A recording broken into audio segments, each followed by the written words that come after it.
और हरियाणा सरकार से 3 निर्दलीय एमएलए के समर्थन वापसी को लेकर हरियाणा की सियासत से इस वक्त की एक ब्रेकिंग न्यूज आ रही है। आपको बता दें कि 3 निर्दलीय विधायक जो अभी तक हरियाणा की सरकार को समर्थन दे रहे थे, उन्होंने अपना समर्थन वापस ले लिया है। हालांकि बीजेपी का यह कहना है कि हरियाणा में सरकार पर कोई भी संकट नहीं है। बीजेपी का दावा है कि नायब सैनी की सरकार पूर्ण बहुमत में है और किसी भी तरह का खतरा इन 3 विधायकों के समर्थन वापसी के बाद सरकार पर नहीं है। सरकार पर संकट की बात सिर्फ कांग्रेस की स्टंटबाजी है। 3 निर्दलीय विधायक के समर्थन वापसी से सरकार पर न कोई संकट है, न सरकार को कोई फर्क पड़ रहा है। जेजेपी के कई विधायक बीजेपी के संपर्क में है, ये भी सूत्रों के हवाले से खबर मिल रही है। 10 में से 7 विधायक बीजेपी के साथ हैं।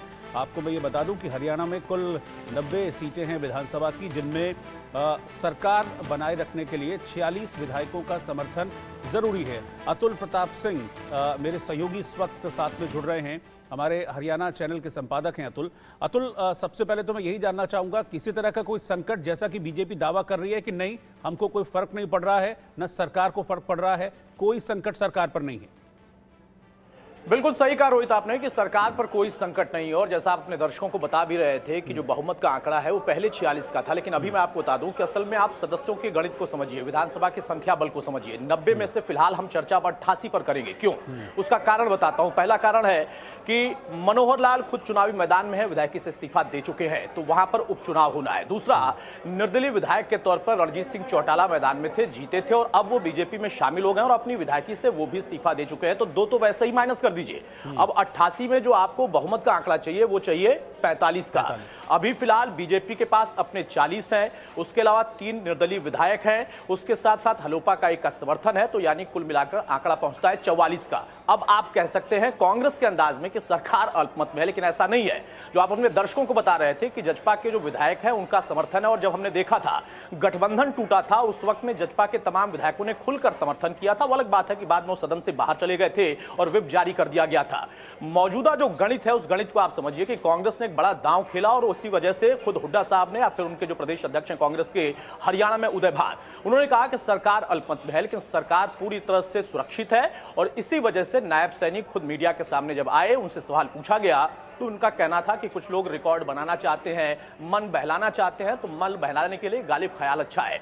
अब आप इसको आंकड़ों के हिसाब से समझिए तो बहुत स्पष्ट आपको बताता हूं कि जब विधानसभा का चुनाव हुआ था तो 40 बीजेपी के पास आए थे, 31 गए थे कांग्रेस के पास, 10 थे जजपा के, 1 इनेलो के और 1 हरियाणा लोकहित पार्टी के यानी हलोपा के। उसके बाद आदमपुर सीट से जब उस वक्त बिश्नोई साहब मैदान से हटे बीजेपी में शामिल होते हैं तो उपचुनाव होता है और फिर वो खाते में चली जाती है और वो भी बीजेपी से ही ऐड हो जाती है, तो बीजेपी का आंकड़ा उस वक्त 40 से बढ़कर 41 हो जाता है। अब उन तमाम बातों को छोड़ दीजिए, मौजूदा गणित पर ही रहिए। तो मौजूदा गणित में कहने को भले अभी इन तमाम लोगों को मिला के 44 का आंकड़ा छू रही है सरकार, लेकिन अगर कभी ऐसा कोशिश की गई कि हाँ अल्पमत में है, इसको लेकर फ्लोर टेस्ट कराया जाए, तो वहां पर सरकार के लिए कोई बहुत ज्यादा संकट की स्थिति नहीं है। ये कह सकते हैं कि चुनावी समर में कांग्रेस के लिए दावा करने का अधिकार जरूर है, क्योंकि जजपा के वो तमाम विधायक जो हैं वो समर्थन खुलकर दे चुके हैं। जो 7 निर्दलीय विधायक थे उसमें से 1 आप पहले ही निकाल दीजिए, वो इस वक्त बीजेपी से लोकसभा के कैंडिडेट हैं, तो बचते हैं 6। उन 6 में से आज कांग्रेस को 3 लोगों ने समर्थन दिया, यानी 3 लोगों का जो समर्थन है वो अभी भी बीजेपी के साथ है। तो 40 और 3 43 हो गए, 1 हलोपा का, यानी कुल 44 का आंकड़ा बीजेपी ने छू लिया।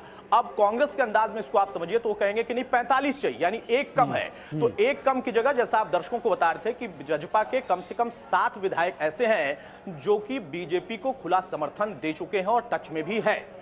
अब अगर ये मामला कोर्ट का रुख करता है जैसा हमने हिमाचल में देखा था, तो वहां पर भी वो आंकड़ा फिर से, अभी हम 88 पर जिक्र कर रहे हैं, वो आंकड़ा फिर कहां चला जाएगा आप अंदाजा आप लगाइए। अगर उन पर दल बदल की कार्रवाई का कोई नियम लागू होता है तो फिर उस आंकड़े के हिसाब से बीजेपी बहुत आगे अभी फिलहाल भी है और कांग्रेस कहीं दूर दूर तक कम से कम सरकार बनाने की स्थिति या सरकार गिराने की स्थिति में नहीं दिखाई देती है। हाँ, अभी चूंकि चुनाव होने हैं, नजदीक चुनाव होने हैं, हुड्डा साहब जो कि नेतृत्व संभाल रहे हैं, उनकी तरफ से कांग्रेस को अपने सुपुत्र को मजबूत करने के लिए एक बड़ा दांव खेला गया और 3 निर्दलीय विधायक को लेकर आए, तो कांग्रेस अपने आप को चुनावी समर में मजबूत कर सकती है, लेकिन सरकार पर कोई संकट रोहित फिलहाल नहीं है।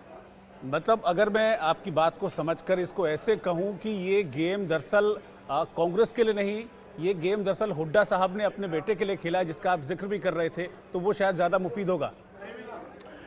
रोहित, कुछ बातें संकेतों में कह दें तो ज्यादा बेहतर होता है। संकेत आप भी समझते हैं, मैंने संकेत दे दिया, क्योंकि अभी जब कल स्टार प्रचारकों की लिस्ट आई थी कांग्रेस की, तो किरण चौधरी एक बहुत बड़ी नेत्री हैं हरियाणा कांग्रेस की भी, और देश में भी ठीक ठाक उनका नाम है कांग्रेस के हिसाब से, महिला नेत्री के हिसाब से उनका नाम स्टार सूची से बाहर कर दिया गया। और फिर आज उन्होंने बयान दिया कि मैं जितनी स्टार प्रचारक हूं कोई नहीं है।